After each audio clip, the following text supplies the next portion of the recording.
Hello students, we are going to continue inverse trigonometry chapter.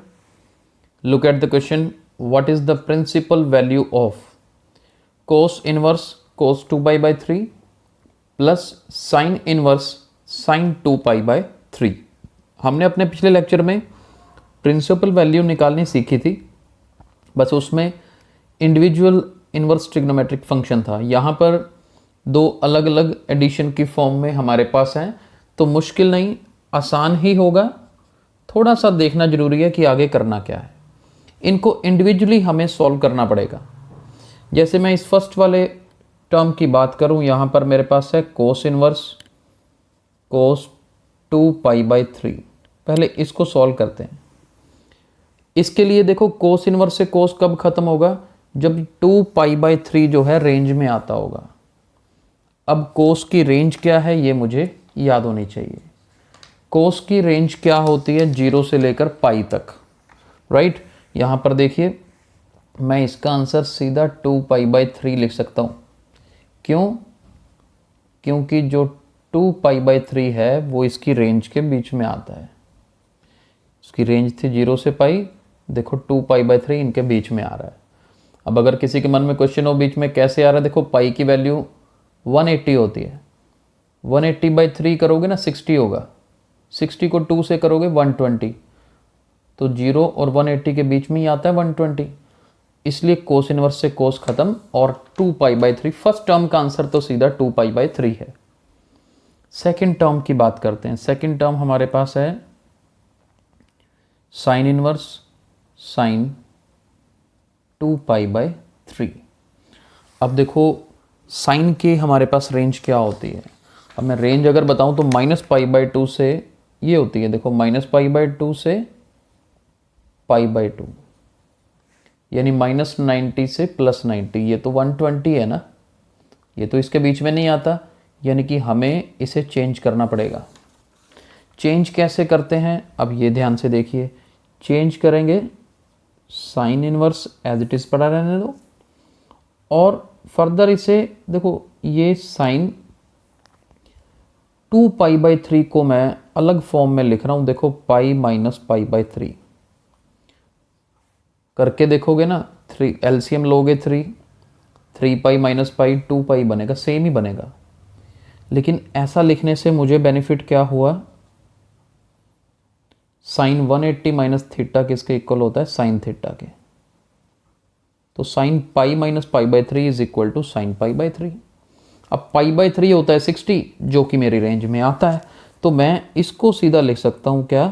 Pi by 3। और इसका reason क्या होगा? Since ये जो पाई बाई 3 है, यहां पे 2 आएगा, रेंज लिखनी है ना, तो पाई बाई 3 जो है रेंज में आता है। तो फर्स्ट वाले का आंसर 2 पाई बाई 3, सेकेंड वाले का आंसर पाई बाई 3। ये हमने इनको अलग अलग निकाला। और इसके बाद अब क्वेश्चन पे चलते हैं। हमारे क्वेश्चन में हमारे पास है cos inverse cos 2 pi by 3 plus sine inverse sine 2 pi by 3। इसका आंसर 2 पाई बाई 3 हमने निकाला, इसका पाई बाई 3। इसे सॉल्व करेंगे, ऊपर 2 पाई प्लस पाई यानी कि 3 पाई, 3 एंड 3 कैंसिल, तो हमारा फाइनल आंसर इस क्वेश्चन का क्या आ रहा है? पाई आएगा। ठीक है, एक क्वेश्चन और देखते हैं इसी तरह का मिलता जुलता। अगर हमें प्रिंसिपल वैल्यूज यूज करके, मान लीजिए इसका आंसर निकालना हो 2 cos inverse 1 by 2 plus 3 sine inverse 1 by 2। अब देखो, कोस इनवर्स 1 बाई 2 ये आसान क्वेश्चन है। ट्रिग्नोमेट्रिक टेबल आपको याद है। कोस इनवर्स रेंज क्या होती है? 0 से लेकर पाई तक। तो 1 बाई 2, तो कोस 60 की वैल्यू 1 बाई 2 होती है ना, तो 60 डिग्री एंगल जो है वो 0 और पाई के बीच में ही आता है। तो कोस इनवर्स 1 बाई 2 को मैं सीधा ही 60 डिग्री लिख सकता हूँ। 60 डिग्री मतलब पाई बाई 3। ठीक है, और साइन इनवर्स 1/2, तो साइन की रेंज क्या होती है इनवर्स की, -π/2 से π/2, तो साइन 30 डिग्री 1/2 होता है, तो 30 डिग्री इसी रेंज में आता है।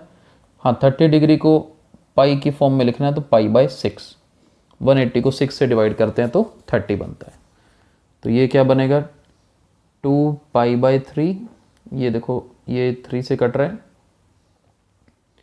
राइट, ये बना π/2।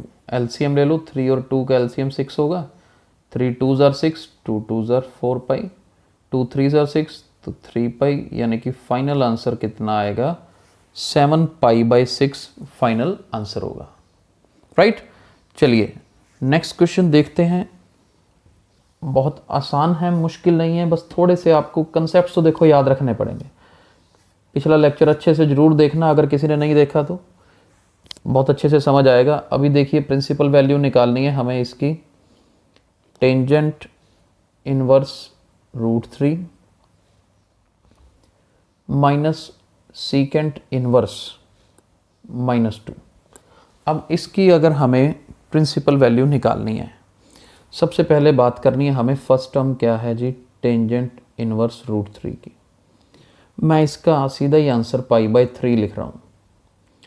टेंजेंट 60 √3 होता है ना, तो सीधा π/3 लिख रहा हूँ। क्यों? क्योंकि जो π/3 है इसकी रेंज को बिलोंग करता है। अब इसकी रेंज क्या होती है टेंजेंट इनवर्स की, -π/2 से लेकर π/2। इसे इस फॉर्म में भी लिख सकते हैं, सेट की फॉर्म में, कि π/3 जो है बिलोंग करता है इसको, ये इसकी रेंज है। या हम पहले कैसे लिखते हैं कि जी π/3 जो है it is less than π/2 greater than -π/2। ये सेट्स की फॉर्म में हमने चैप्टर किया हुआ है, तो आपको समझ आ जाएगा, इस तरीके से लिख सकते हैं। इन ब्रैकेट्स का मतलब, ओपन ब्रैकेट्स का मतलब क्या होता है, बाउंड्री वैल्यूज काउंट नहीं करनी। तो यहाँ पर भी देखो कहाँ काउंट कर रहे हैं, इक्वल का निशान नहीं है। तो कुल मिला के टेंजेंट इनवर्स √3 की वैल्यू π/3। अब हमारे पास तो इसका चैलेंज है सीकेंट इनवर्स -2। सीकेंट इनवर्स -2 इसका आंसर निकालना है। इसके लिए हमें अब इसकी रेंज क्लियर होनी चाहिए। मैं थोड़ा आपको रिवाइज करवा देता हूँ इसकी रेंज भी, हर चीज़ टेबल थोड़ा सा याद करते हैं ताकि भूले ना चीज़ें। ये था हमारे पास, अगर सीकेंट इनवर्स x है तो इसकी डोमेन, दोनों चीज़ें क्लियर होनी चाहिए इसकी, क्योंकि हमारे पास दो केसेस थे। फर्स्ट केस था डोमेन का ये, जब 1 से इन्फिनिटी के बीच में हो। सेकंड था जब -∞ से हमारे पास -1 तक हो। तो ये केस था हमारे पास।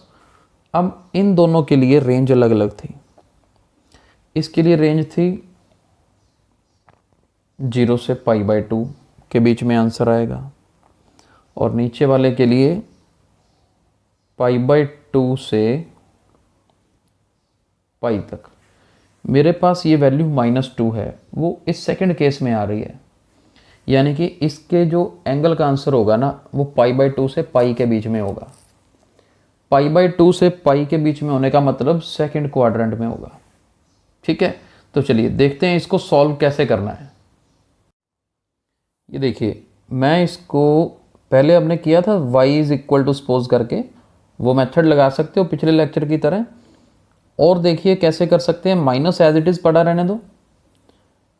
2 की वैल्यू सीकेंट की फॉर्म में लिखो पहले तो, हमारे ट्रिग्नोमेट्रिक टेबल के हिसाब से।